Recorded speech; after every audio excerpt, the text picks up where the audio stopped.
Banking, the greatest scam on earth.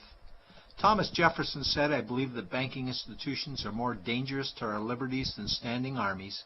If the American people ever allow private banks to control the issue of their currency, the banks will deprive the people of all property until their children wake up homeless on the continent their fathers conquered." Jefferson's warning is already here. 40 million Americans are living on food stamps. Millions more are now homeless, living in tents, all because of one institution, the Federal Reserve System. The Federal Reserve is a group of private bankers who have stolen the money creation process from the American people. Most people still believe the Fed is an agency of the government working in our best interests. It is not. There is no greater form of evil in the world today, so let's explore the banking scam. None of us have ever been taught anything about money. The reason is to prevent us from learning the truth that money is a trick and money is a trap. When solving any crime, there's a universal truth: follow the money, but with the banking scam, follow it backwards. Where does money come from? The world's money supply is always growing. Where does all the new money keep coming from? Money comes from privately controlled global banks like the Federal Reserve System. They create money every day, which increases the world's money supply. Because all banks are either owned or controlled by private bankers, the real question is, how do private bankers create new money? And the answer is they create it out of thin air. Bankers create money out of nothing. They make it up. It is a fiction. Wow. Godlike power to create something of value out of nothing. A stroke of a keyboard and money is created. In fact, only 3% of the world's money is even in the form of bills and coins, which means 97% of all money in the world is just numbers typed on a computer screen. This is part one of the banking scam. Money is created out of nothing.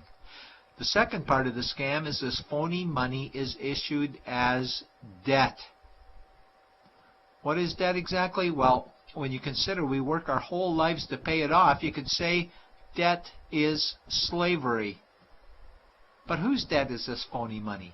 It's our debt, all of it. It's our debt when we use credit cards, we get student loans, borrow money for mortgages, all bank borrowing. And it's our debt again when the government borrows, which is each and every day. In today's world, money is debt and debt is money, and don't forget the interest charges. Money equals debt and debt equals slavery, therefore money equals slavery. Our monetary system is a carefully concealed system of slavery. Why? Because our government can create the same money for free with no interest charges, just like they used to as the Founding Fathers designed it inside the United States Constitution for our protection against private bankers. The third part of the banking scam is very evil.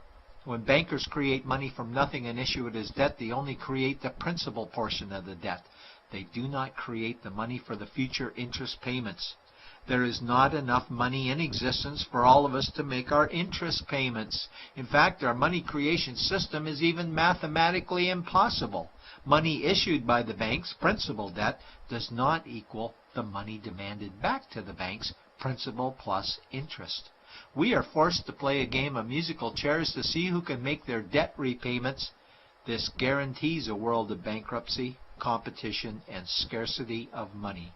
For example, we go to the bank to borrow money for a house, let's say $100,000. The moment we sign the loan document, the bank creates the money out of thin air.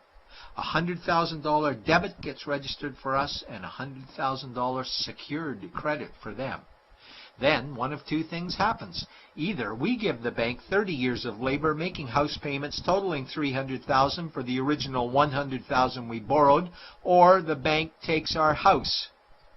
The bankers get either our labor for life or our house, and often they get both, all from money created out of thin air and issued as debt, for money made out of nothing. This is why all the bankers end up with all the assets. The fourth part of the banking scam is inflation. People think inflation is prices and costs increase. A better answer might be the value of our money always goes down. Inflation is created every time the central banks print money, which is every day. Where does all this new money get its value? The answer is it steals its value from the existing money supply, where our savings are. Our savings are disappearing because of the new money they're printing. If money creation was in balance with goods and services, there would be no inflation. Prices would stay the same.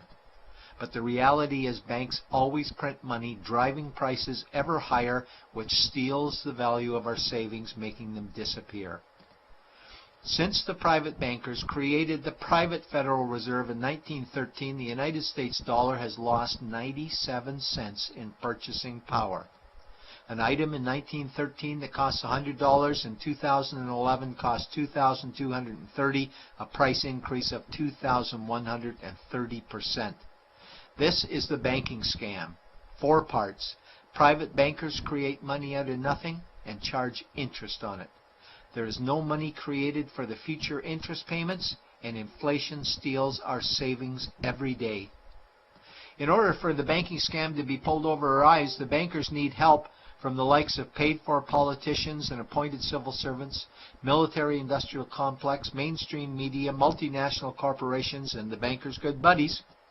For example, what do our banker-controlled television networks say about criminal bankers? "Oh, bankers are our saviors. Chairman is Man of the Year. He saved the world. Bankers really do deserve their bonuses. They're so smart."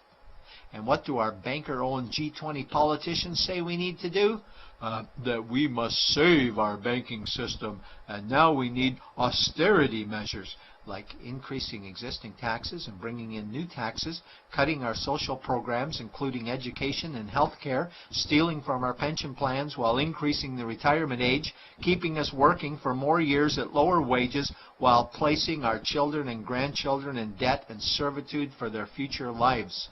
We are being lied to that we must go deeper in debt for bailouts, stimulus packages, quantitative easing, saving the too-big-to-fail banks, credit easing, currency interventions, all names that mean the same thing: more debt to us. Is it not strange that the solution to too much debt is always more debt to us?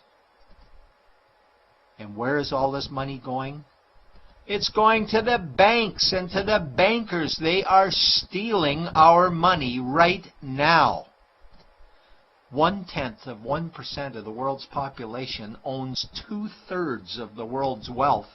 This means that 99.99% of the world's population own less than 1/3 of the wealth, a decreasing amount because these guys are stealing it. We desperately need to wake up to the banking scam. It is time for change. To retake control of our money system, we must stop supporting the banking scam. Lincoln said the government should create all the currency and credit needed to satisfy the spending power of government and the buying power of consumers. Money will cease to be master and will then become servant of humanity. And Jefferson said the issuing power of money should be taken from the banks and restored to the people to whom it properly belongs. It's a pyramid scheme. And we, the people, are the bottom layers of the banking pyramid. Without our support, the banking scam collapses. We have to do it ourselves. Wake up, get active, wake others. Remove our money from the bank. Buy gold and silver coins. Get out of debt. Rip up your credit cards. These actions will bring down the banking scam. Only vote for politicians who support debt-free money, or run for office yourself, and turn off mainstream media to search for the truth while you still can, and support every effort to end the Federal Reserve System and all the privately owned central banks. Let's bring these criminals to justice to get our money and our countries back before it's too late.